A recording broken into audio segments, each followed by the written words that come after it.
finalement, ce début d'année 2017 me fait dire qu'on parle beaucoup, on a beaucoup parlé en cette première partie de saison du PSG, que finalement, pour moi, l'enjeu principal pour le PSG, il va être uniquement mental.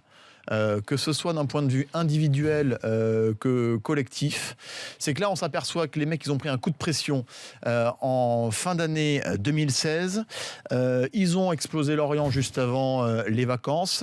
Ils sont repartis sur les mêmes bases face à Bastia et donc hier face à Metz. Ok, ce n'était pas des calibres de notre championnat, mais c'est justement face à ces équipes-là que le manque de motivation, d'implication s'est parfois montré le plus criant. Et je pense qu'en fait, alors je dis pas que footballistiquement tout va bien à Paris, qu'il n'y a pas des réajustements tactiques, des choses que les joueurs doivent intégrer par rapport à l'arrivée d'Emery, par rapport à ce que le coach veut mettre en place, etc. Mais je pense que tout ça, c'est de l'ordre du détail.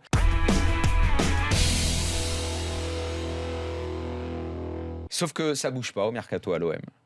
Il se passe rien et que forcément la nouvelle direction va faire exactement, ou est sur le point de faire exactement ce qu'ont fait tous les autres présidents de l'OM, c'est céder à la pression populaire.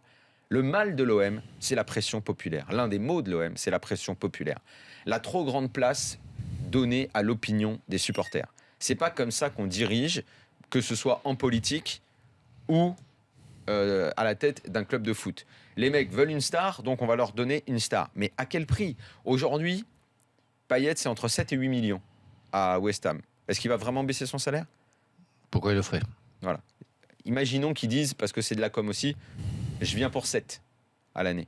En France, c'est pas comme en Angleterre, ça fait 13,5, 14 d'investissement. Sur 2 ou 3 ans le contrat, je te laisse compter.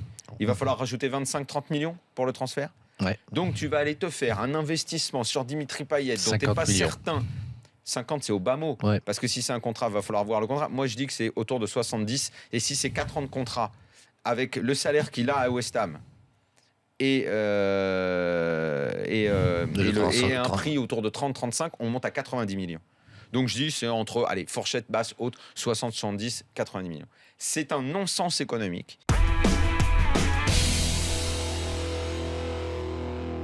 Trop, c'est trop, quoi. Maintenant, à un moment donné, il va falloir s'énerver contre la FIFA parce que déjà, il y a eu The Best avec en même temps le Ballon d'Or.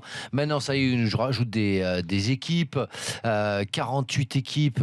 Alors, on sait que ça va rapporter à peu près 600 millions en plus de ce que s'y touche déjà. Et on n'est plus à près de 4 milliards sur une Coupe du Monde, alors qu'elle lui alors coûte 1,5 milliard. J'ai dit stop parce que moi, j'ai vu un championnat d'Europe où je ne me suis pas régalé. Et on a rajouté des équipes. Et je suis pas élitiste, je suis pas pour. Mais je veux bien des surprises. Mais quand t'as trop de surprises, ça tue la surprise un peu. Et puis, n'oublions pas que le Portugal finit 3e de son groupe en n'ayant pas gagné un match. J'ai rien contre le Portugal, ils méritent de gagner puisqu'ils ont gagné. Mais d'autres équipes aussi. Moi, j'ai vu ce Pays de Galles, Irlande du Nord, où j'ai cru mourir. Je me suis dit, c'est vraiment un championnat d'Europe. Non, c'est pas un championnat d'Europe. L'ambiance dans les tribunes était parfaite, mais sur le terrain, c'était une DH.